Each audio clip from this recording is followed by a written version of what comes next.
Well, hello everyone. Welcome back to another Tattoos and Toddlers episode. Now, here's the thing. I told y'all I'm going to have anybody on, whoever I want, whenever I want, however I want. This is a very organic podcast, which makes it exciting for me as an artist and a creative that I don't have to pre-plan out anything. This is all super organic. I can do it with wonderful people from all over. And today I have a super special guest, Jody. Hi, Jody. Hey, I'm so honored to be on your podcast with you. Yeah, So introduce fun. yourself for the crowd.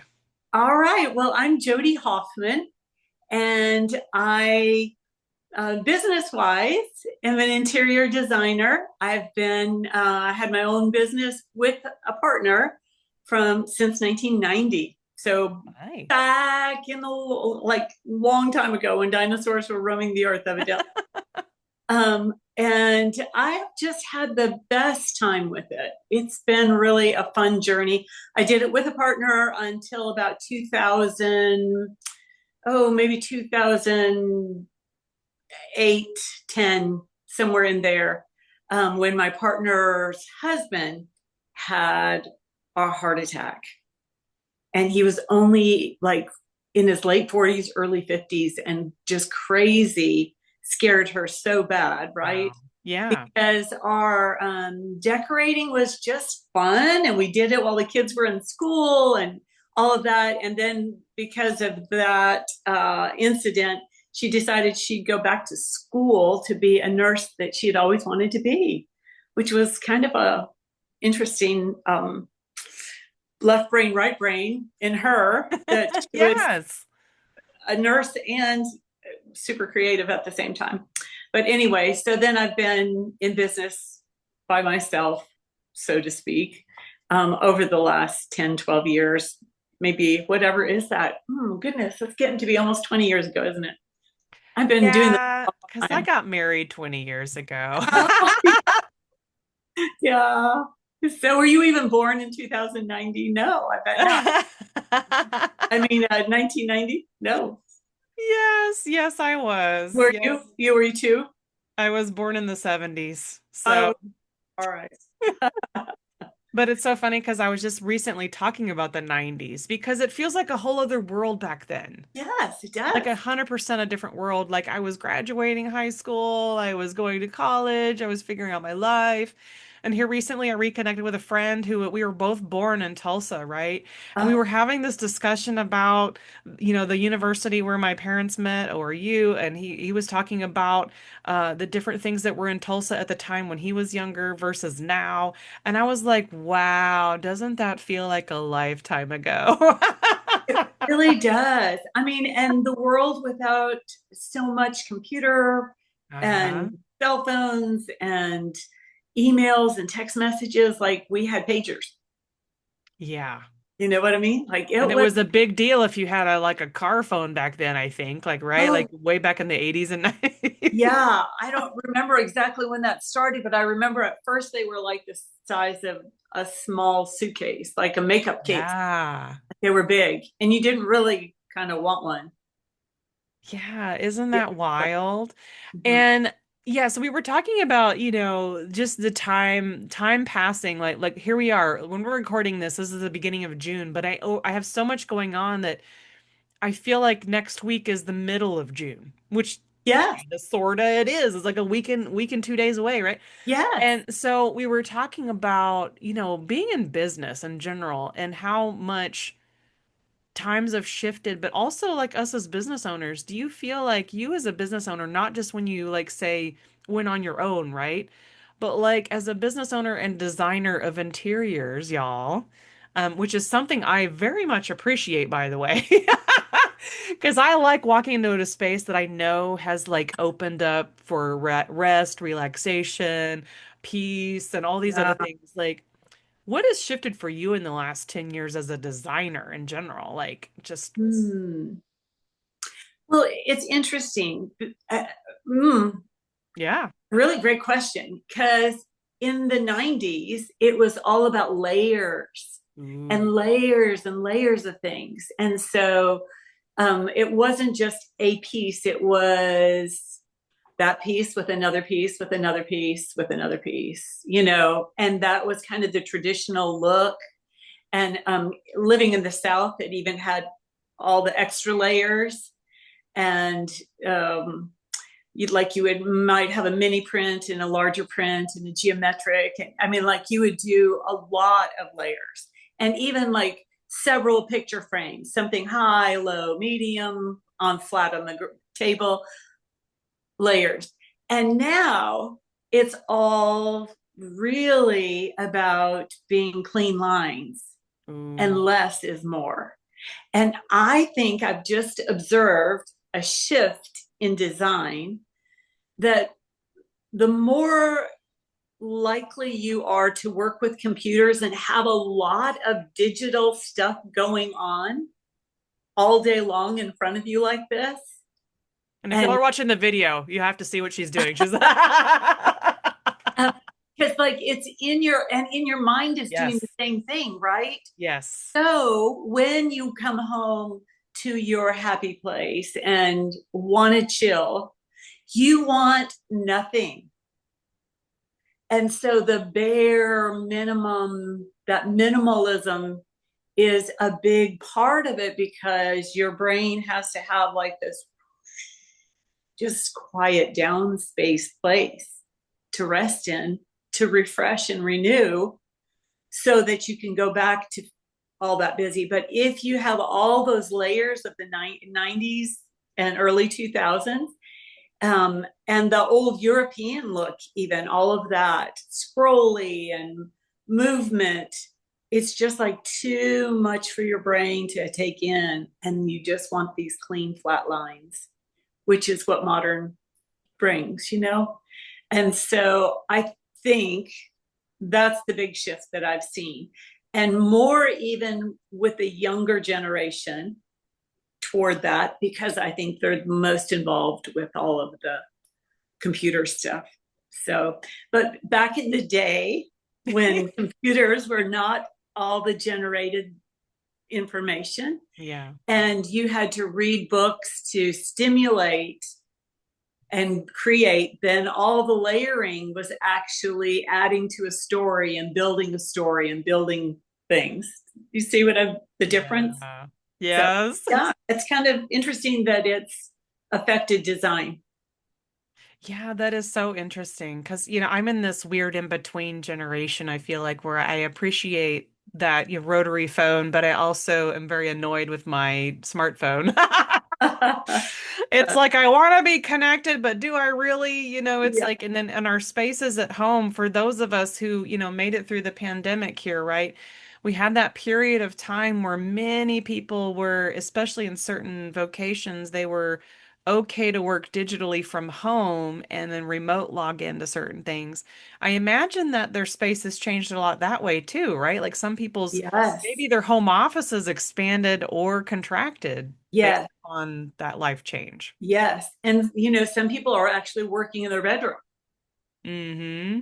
you know, and they just put the false screens and have to do that.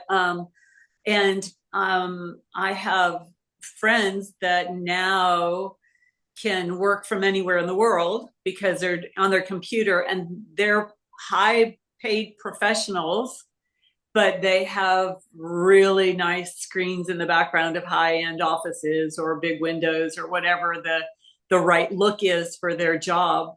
And it's, you know, it's not real. So I remember even when Pinterest came on Oh my gosh, the scene, yes. and my daughter was trying to tell me that you could pin things. It's like, I don't even know what that means. I don't understand what that is, you know? So it's funny that decorating has changed. And uh, I mean, almost all of my sources that I used to buy from, whether rugs or lighting or uh, furniture, and warehouses that I would go to that were my favorites. And I Yeah. just like trustworthy, always know that I could get my stuff there. During the pandemic, they just went out of Um, business. They're yep. gone. And now, to even as a designer, trying to find resources to replace that. And because I'm old school, I actually want to sit on the furniture and feel it and check it out and touch the fabrics and all of that. So I have a really hard time with online buying. So, and much easier for my daughter to do, Yeah. being in the next generation. And she never really did the running around and doing all of that. Also, I find myself having a hard time charging people to look online, although it takes hours. Yes. Roll through rugs or bedding or whatever it is that I'm looking for. And I'll think, I didn't even go anywhere. How can I charge them for that? Store The to store. mileage in your mind. Yeah. And had I gone from store to store to store, I totally understood how much time that took. Uh-huh. But I have a really hard time going, so I looked all this stuff on the computer and I'm charging you for that. You know? So yeah. Well, yeah. And for me, being in the wedding industry too, it's very similar for planners and designers of weddings and events because it's like they're pulling from all these different sources and it's a lot of digital sources as well as a lot of tangible sources.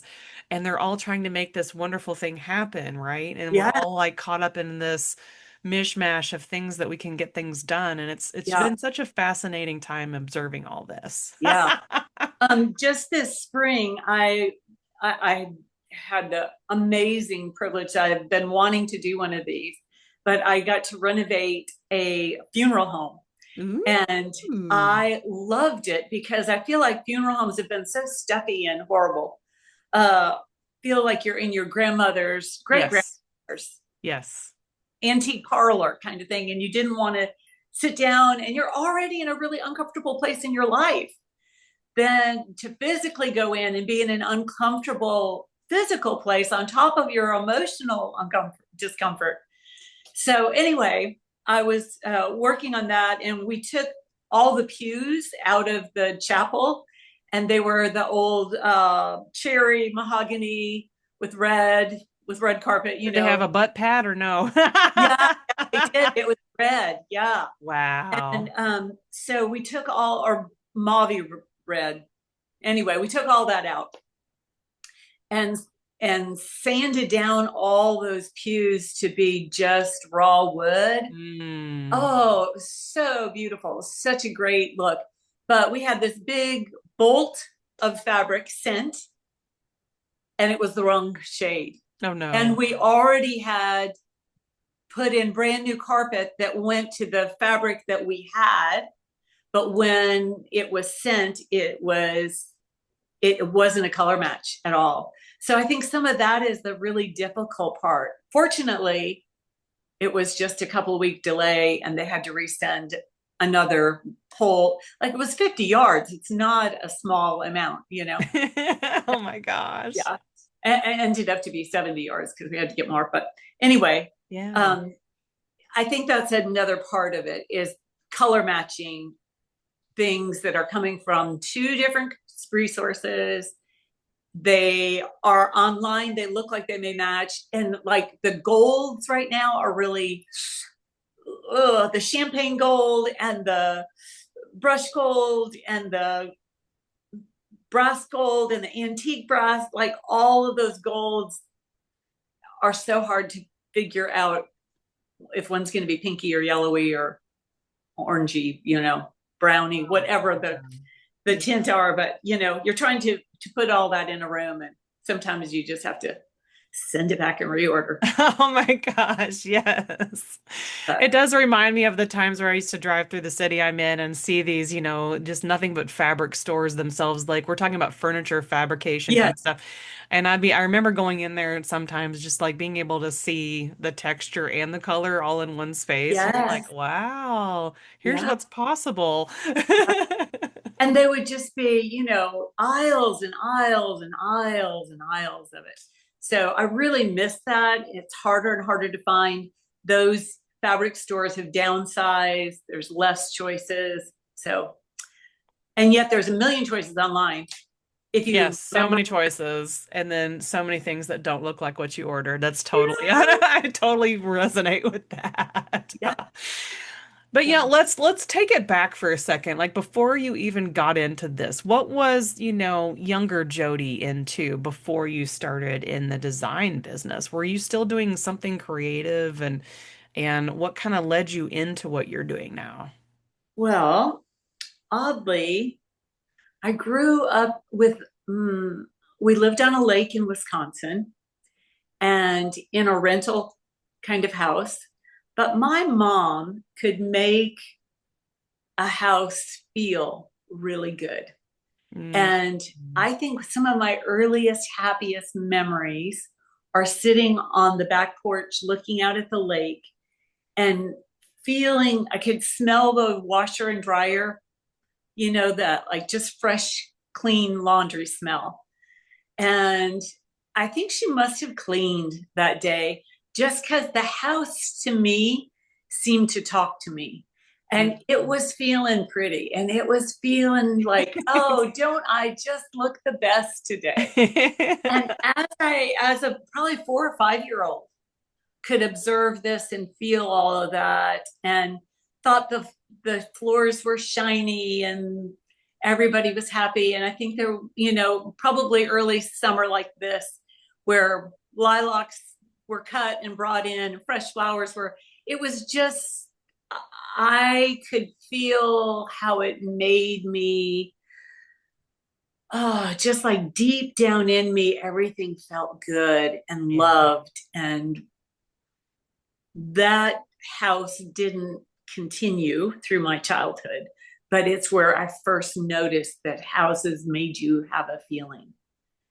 And I loved the outside and the inside of the lake. It was before bringing the outside in was a thing, but for me, it has always been connecting nature in the inside and outside and big windows. So early on, uh, it was like that, but then something really shifted. I'm not really exactly sure. I think my mom had a miscarriage and maybe postpartum depression that was Yeah. Hmm. undiagnosed. And matter of fact, as only toddlers can do in your tattoo and toddler. Yep. As a toddler, I was probably 4, so late toddler, but yeah, probably toddler considered. My mom had that miscarriage, and I heard her talking to her friend, and I put together a story that wasn't even true. Yeah. But in my overhearing her talk to a friend, she said that she had lost the baby. Well, I could not believe that we had a baby that I had never seen. Aw. We lost it. And I kept thinking, if she would have just told me that we had it, I would have watched it for her. And so I was just so sad. And then I couldn't understand that if we had lost this baby, and it's something about a carriage and this missing carriage, which was a miscarriage, but Oh my I gosh. all pieced it Yeah. together as I have a buggy that I call the carriage. Yeah. I took my dolls out for walks, but I never misplaced it. I knew where my dolls and my carriage was all the time. Oh. And so here it was that my mom had a miscarriage. She never told me that we had this baby and we lost it and we weren't looking for it.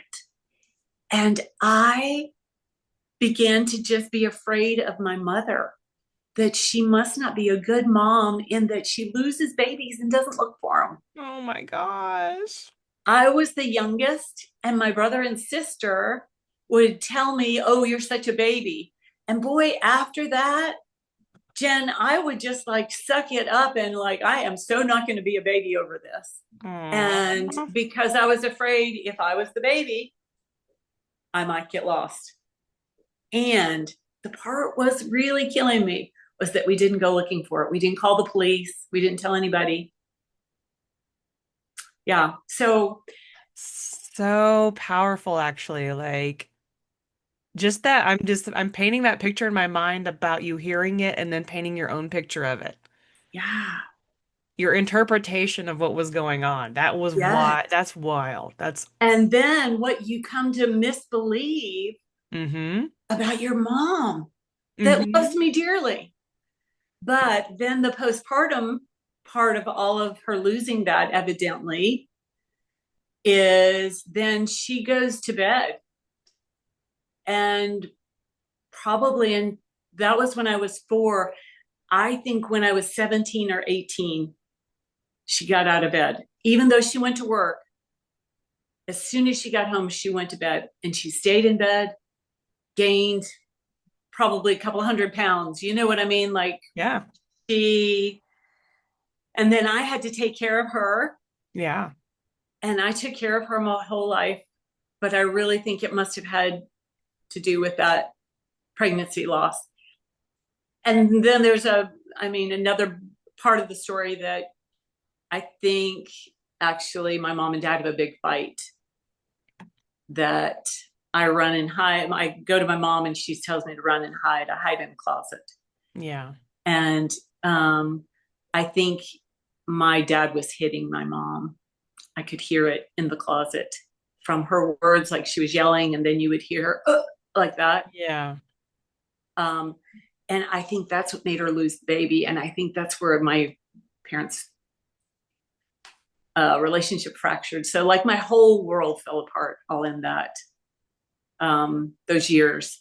Yeah. And then I think that that is probably the overlap of my identity is a restorer of beauty.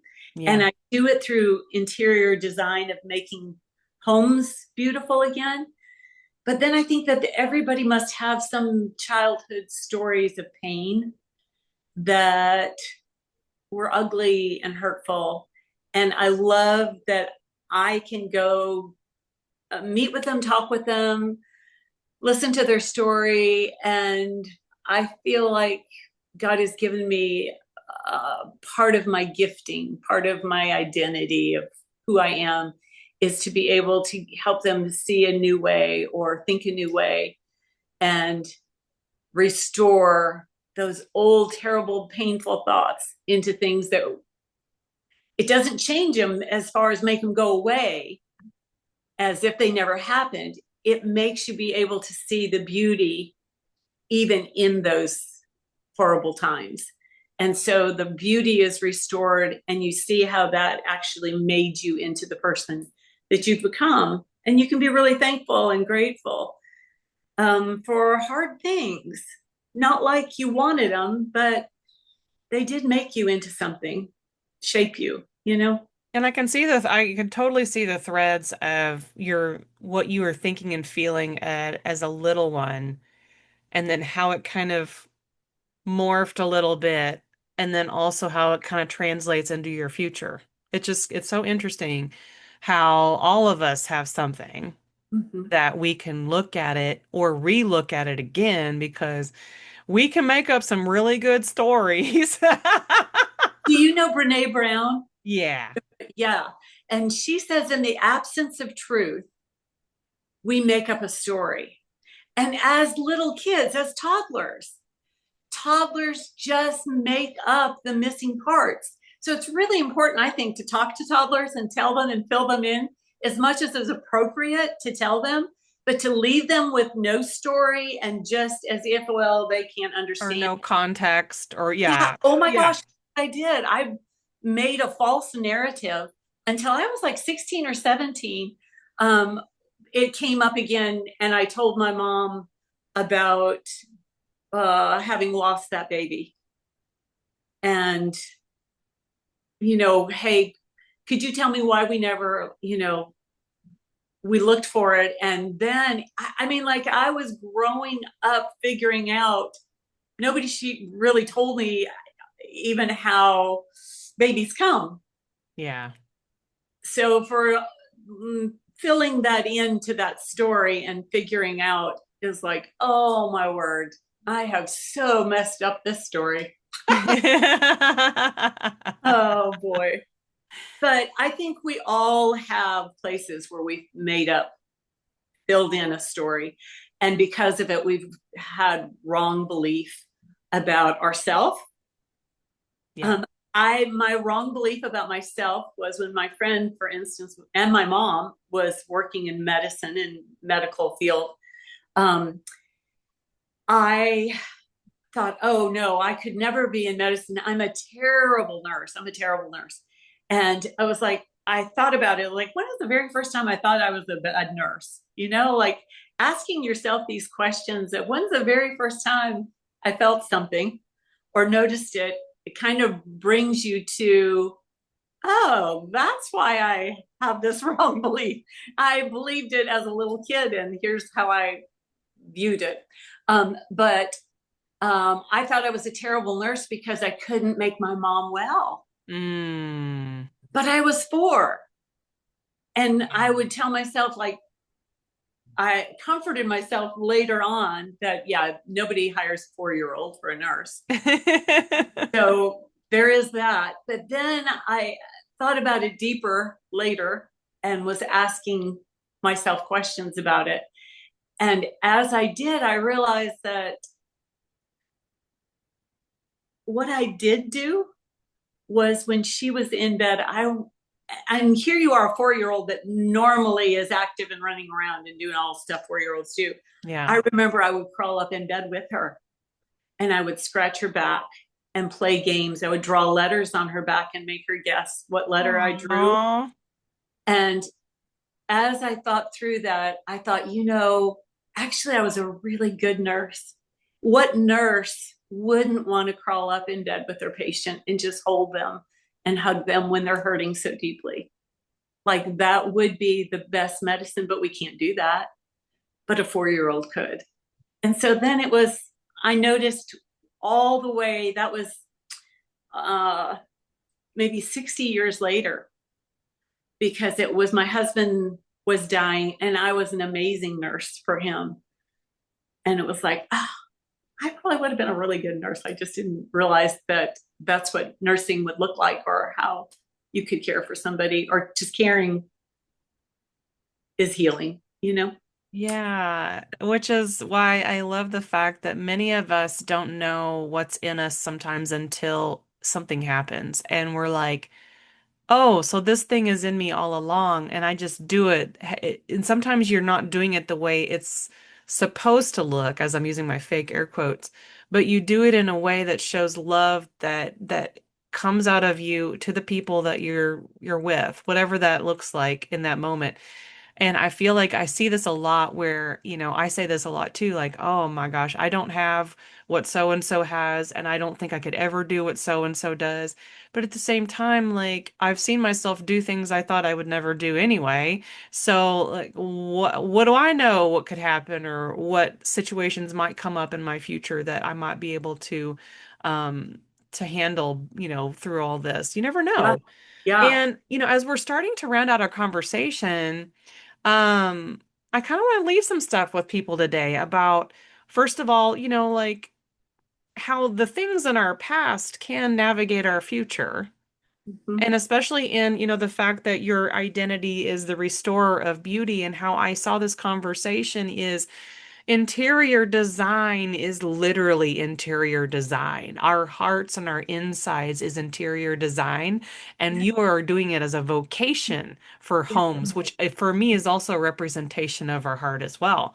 It So, is. what would you tell some people listening today to encourage them to kind of look at things just slightly differently today?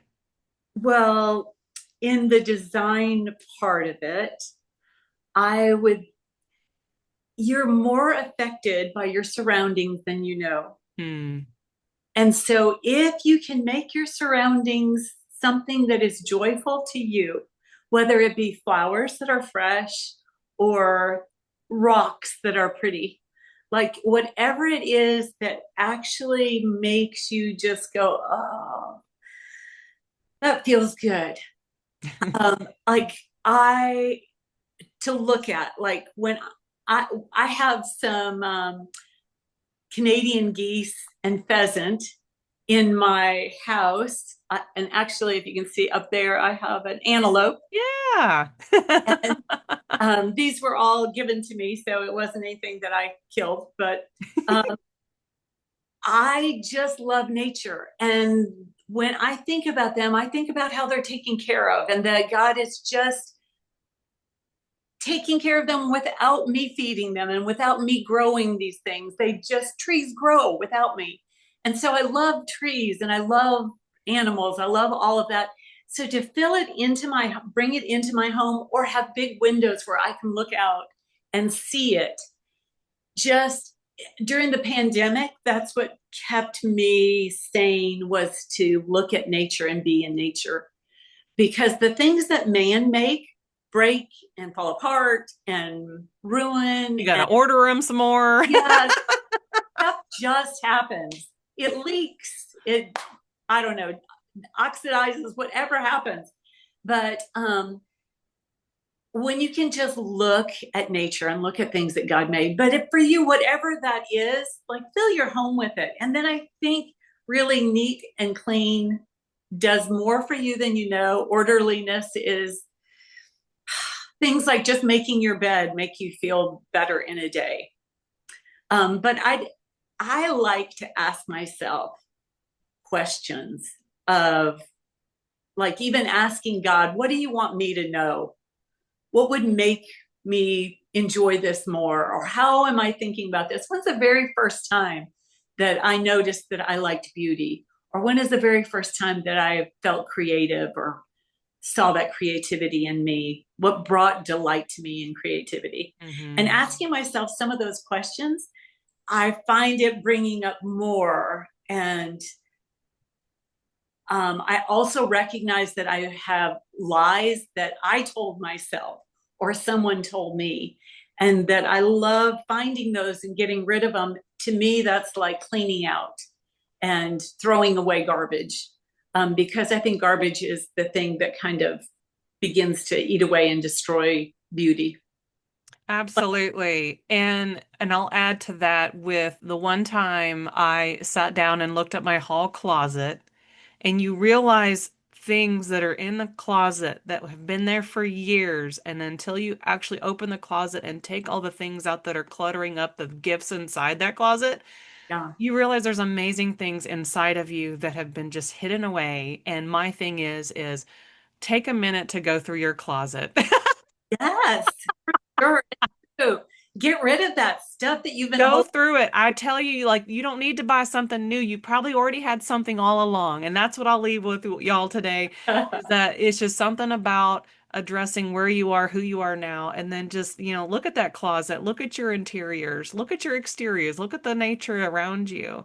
Thank you, Jody, for coming on with me Oh, it's today. so fun. I'm so glad to know you, Jen. I Yeah, love so glad to have who another you are. creative on my podcast. And you guys stay tuned for the next episode. I'll see you soon. Right, bye. Bye.